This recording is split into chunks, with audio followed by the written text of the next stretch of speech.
공모형 주제 정의에 관련된 내용입니다. 공모형 주제는 우리 대학에 있는 링크 플러스 사업단에서 공개적으로 개발을 우리 학생들에게 의뢰하는 그런 주제를 말하는 것입니다. 이렇게 링크 플러스 사업단에서 공모형 주제를 제시한 이유가 있습니다. 주로 모든 과제는 일반적인 학생들의 수요, 학생들의 제안에 따라서 할 수 있지만 그런 제안들이 모여서 선별되다 보니까 대학이나 사회의 필요성이 인정을 받아서 공모형으로 제시한 사업을 우리가 공모형 주제다 이렇게 이제 얘기를 하는 것이죠. 자, 일반적인 수요조사도 포함을 한다. 방금 말씀을 드렸고요. 조건이 있습니다. 조건은 팀 구성이 2명 이상 5명 이내 구성이 돼야 되고요. 교과형 또는 비교과형 모두 참가가 가능합니다. 자, 이때 이제 교과형과 비교과형 간에 이제 차별의 정의가 있어야 되는데요. 교과형인 경우에는 우리 캡스톤 디자인을 수업을 듣는 학생들처럼 3학년, 4학년 대상 중에 캡스톤 디자인을 수강하는 재학생들로 팀이 구성이 되면 그때는 우리가 이제 교과형이라고 얘기를 하고요. 그렇지 않고 1학년이나 2학년 학생들이 포함되어 있다. 그러면 비교과형이라고 얘기합니다. 현재는 선착순 8팀, 공모형 주제 8개를 얘기를 했는데 12팀을 구한다고 합니다. 그런데 이미 이제 마감이 됐을 수도 있는데요. 이 주제에 대해서는 미리 얘기를 했기 때문에 우대사항으로는 팀 지원금을 팀당 20만 원을 추가를 더 주겠다. 뭐 이런 거죠. 우리 75,000원씩 곱하기 팀원이 교과형으로 할 때 그 팀 지원금 있지 않습니까? 거기에다가 별도로 20만 원을 더 주겠다. 이런 이제 우대사항이 하나 있고요. 매 학기 말에 우리 학교 내에서 캡스톤 디자인 경진대회를 실시를 합니다. 이때 이제 서류 심사하고 발표 심사가 아마 있을 텐데 그때 가산점으로 5점을 더 주겠다. 뭐 이런 쪽에 그 우대사항을 제안하고 있는 것이죠. 자, 결론적으로 공모형 주제라고 하는 건 뭐냐면 링크 플러스 사업단에서 대학 사회의 필요성 등을 집약을 해서 별도로 구성을 한 거고요. 주제를 그것을 교과형 또는 비교과형으로 선착순으로 하는 학생들 팀에 일부 우대를 줘서 실시를 하겠다. 이렇게 이해를 하시면 되겠습니다. 자, 그런데 우리가 이제 선착순으로 포함이 안 될 수도 있는데 이 공모형 주제에 대해서 한번 검토하는 이유가 있습니다. 지금 수업 내용이 바로 그것이고요. 그건 뭐냐면 바로 이것 때문에 그렇습니다. 일반적인 수요조사를 거친 것이고 우리 대학이나 또는 일반 사회에서의 필요성이 인정된 부분이기 때문에 우리가 이 주제에 대해서는 배경이나 개발 필요성을 별도로 설명을 하지 않아도 해당 부분은 인정이 되는 부분인 것이죠. 그런 의미로 공모형 주제를 지금 검토하려고 하는 겁니다. 자, 방금 전에도 말씀을 드렸지만 이 공모형 주제를 우리가 이 수업에서 우리 캡스톤 수업에서 검토하고자 하는 의도가 있습니다. 방금 전에 얘기했던 것처럼 이 공모형 주제는 대학이나 사회의 현재 문제를 해결하는 그런 의도를 가지고 있기 때문에 이미 주제 자체가 검증이 돼 있다.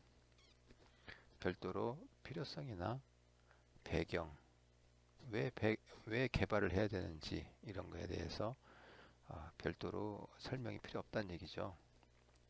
자, 두 번째 우리가 이 검토를 하려고 하는 의도는 주제 창출이나 검증을 할 때 상당한 어려움이 있습니다. 여러분 학생들 입장에서요. 그런 어려움을 공무용 주제를 바로 쓰게 되면 주제가 주어진 것이니까 그런 어려움이 필요가 없게 된다. 자, 그 다음에 세 번째는 결과물. 우리가 검증된 주제를 가지고 결과물을 만들었을 때 필요성이 인정됐기 때문에 어, 제대로만 만들어진다고 하면 그 과제 결과물에 대한 활용성이 있을 것이다. 상당히 높을 것이다. 뭐 이렇게 이제 우리가 이제 가정을 한 것이죠. 자, 그 다음에 네 번째로 각종 우대 사항이 있다.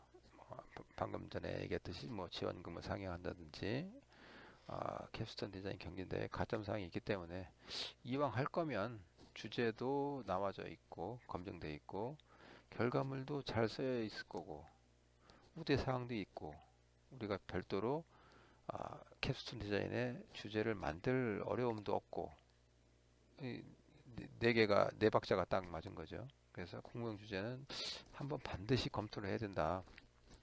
그래서 오늘 수업에 공무용 주제에 대한 것을 하려고 하는 의도가 있는 겁니다. 자, 방법. 그럼 어떻게 이것을 검토할 거냐? 주제는 개인별로 검토하는 거가 정답이다. 항상 그렇습니다. 모든 숙제라든지 이런 내용들은 개인별로 제출하는 거가 기본인 것이죠. 자, 그런데 공무용 주제인 경우에는 우리 링크 플러스 사업단에서 우리 모든 학과 학생들을 대상으로 했기 때문에 우리 이제 컴공과에서의 캡스톤과는 맞을까? 이것을 한번 고민을 해봐야 되는 겁니다. 즉, 우리가 용어를 만들었어요. ICT 적용 가능성이 있느냐? 주제가. 그것을 가장 기본적으로 한번 검토를 해봐야만이 해당 주제에 대해서 우리가 할 건가 말 건가 이걸 이제 고민할 수 있다는 것이죠. 자, 그래서 전에 과제를 한번 제가 내드렸습니다.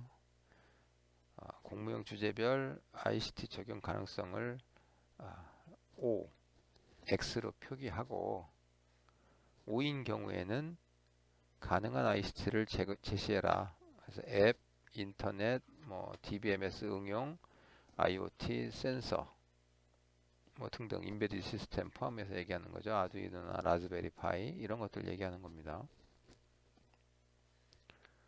X인 경우에는 X를 선택한 타당한 이유를 설명해라. 그때는 별도의 워드 문서로 뭐 아래 한글이 됐든 뭐 MS 워드가 됐든 그 워드 프로세서 문서로 작성을 해라. 뭐 그런 얘기했었죠. 그 다음에 강의 자료 PPT 이쪽을 개인별로 작성을 제출하고 X인 경우에는 별도 해라. 뭐 이렇게 과제를 내드린 적이 있습니다. 그래서 그 내용을 가지고 우리가 한번 검토를 하겠다는 겁니다. 개인별로 한번 제출하는 것들을 한번 보도록 하지요. 자, 본격적으로 우리 학생들의 의견을 보기 전에 그러면 과연 그 링크 플러스 사업단에서 제시한 그 목록 8개는 뭐냐? 팀을 8개를 구하고 있는 거였잖아요. 그래서 하나하나 좀 살펴보도록 하겠습니다. 첫 번째가 대학가 주변의 생활이나 불법 쓰레기를 어떻게 하면 저감, 좀 감소시키는 거죠. 그리고 이걸 하기 위한 해결 방안이 뭐가 있느냐. 신문지상에서도 가끔 나온 방송 포함을 해서 우리 매스컴에서 나온 얘기인데 대학가의 원룸, 학생들 기숙사 포함을 해서 그 대학가 주변에 쓰레기를 뭐 마구마구 버린다. 예를 들어서 우리 그 봉투 있잖아요. 그 동사무소나 아니면 편의점 이런 데서 이제 비용을 주고 사야 되는 그 쓰레기 봉투를 학생들이 잘 사용하지 않고 뭐 불법으로 쓰레기를 버린다. 그러면 이런 것들을 어떻게 좀 전부 그 동사무소 그러니까 구청의 그 비용으로 들으니까요. 일반 그 구민들이나 아니면 시민들한테 스트레스를 주거나 아니면 비용 전가를 하니까 이게 문제인 거죠. 또 우리 지구 환경을 위해서도 우리가 쓰는 그 생활이나 불법 쓰레기들은 이제 자율적으로 줄여나가야 되는 거가 이제 의무인 겁니다. 그런 의미에서 봤을 때 대학가에 쓰레기가 좀 더 많다. 그럼 어떻게 좀 줄일 수 없을까? 이걸 이제 한번 ICT 기술 입장에서 한번 고민을 해보자. 뭐 문득 바로 생각나는 것은 CCTV를 한번 좀 설치해볼까? 뭐 이런 것들 뭐 바로바로 가능한 거죠. 그러면은 그 불법으로 투기하는 것들을 막을 수 있을 테니까요. 그런 것을 우리가 주제로 한번 본 겁니다. 자, 두 번째 주제는 교내, 특히 우리 대학에 이제 흡연 구역이 있는데 흡연 구역에 대한 그 환경 개선을 한번 해보자.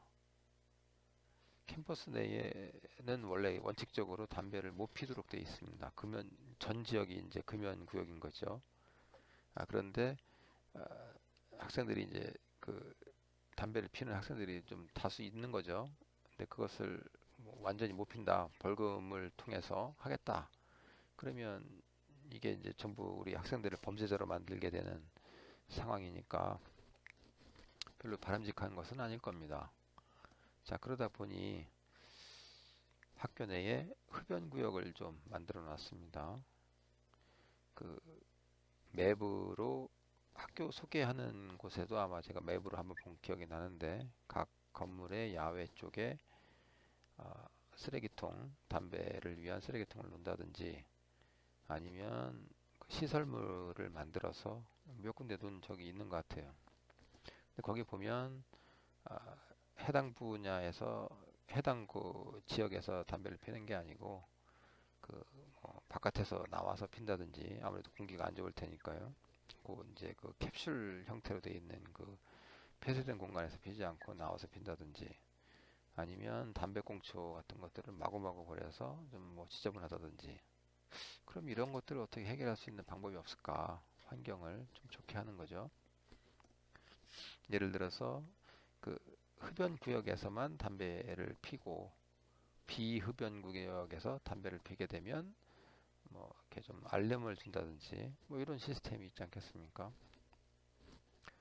SKT에서도 이런 그 흡연 비흡연에 대한 사례가 있는 걸로 저는 예전에 한번 본 기억이 있어서 한번 말씀을 드려봅니다. 자, 세 번째는 그 반려동물. 요즘 고양이나 강아지 많이 키우죠. 그런데 그 뭐 연휴가 있다든지 아니면 장기간 그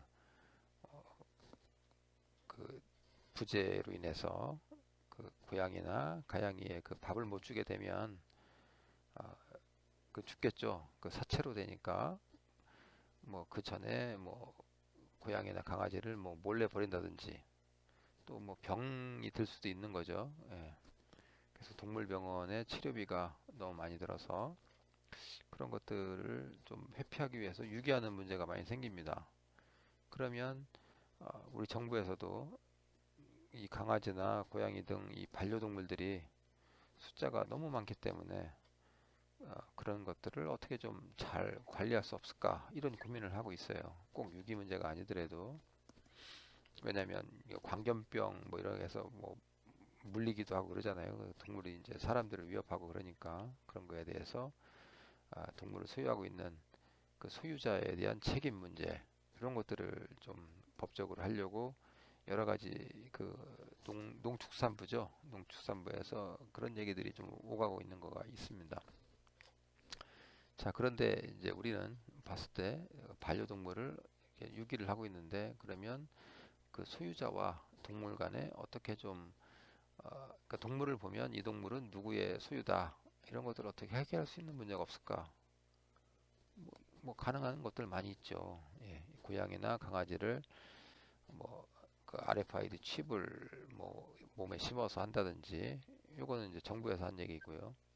우리 이제 인공지능 많이 하니까 고양이나 가양이 저 강아지의 모습을 인공지능으로 찍으면 뭐 주인을 알린다든지 뭐 이런 방법들이 있을 겁니다. ICT로 가능한 얘기죠. 자, 네 번째입니다. 좁고 어두운 골목길에 보행을 하는데 불안하니까 사고 예방을 위한 아이디어가 뭐 없겠느냐. 어, 좁고 우리나라는 그래도 치안이 그나마 확보가 되는 상태죠. 다른 나라에 비해서. 그래서 야간에도 별도의 그 그 불안감 없이도 그 야간 그 도보가 가능한 국가 중에 하나입니다. 뭐 그럼에도 불구하고 골목길이나 이런 곳에서는 아무래도 어두우니까 보행이 불안하고 또 사고가 날 강도나 그죠? 이런 사고가 날 가능성이 있습니다. 그래서 이런 것들을 좀 예방하기 위한 아이디어가 뭐가 없겠느냐. 우리 이제 ICT 기술을 이용을 해서 우리 이제 계속 보고 있는 거니까요. 학교 내에도 긴급 콜인가요? 어떤 그 전봇대 같은 거를 세워놓고 거기에 버튼식으로 해서 누르게 되면 그 위험을 느껴서 누르게 되면 이제 학교 내에 있는 뭐 119입니까? 학교 보안관 뭐 그런 제도 있는 것 같은데 학교 보안관이 뭐 출동을 한다든지 뭐 이런 것들이 있습니다. 그래서 그런 것들도 ICT에 해당되는 거죠.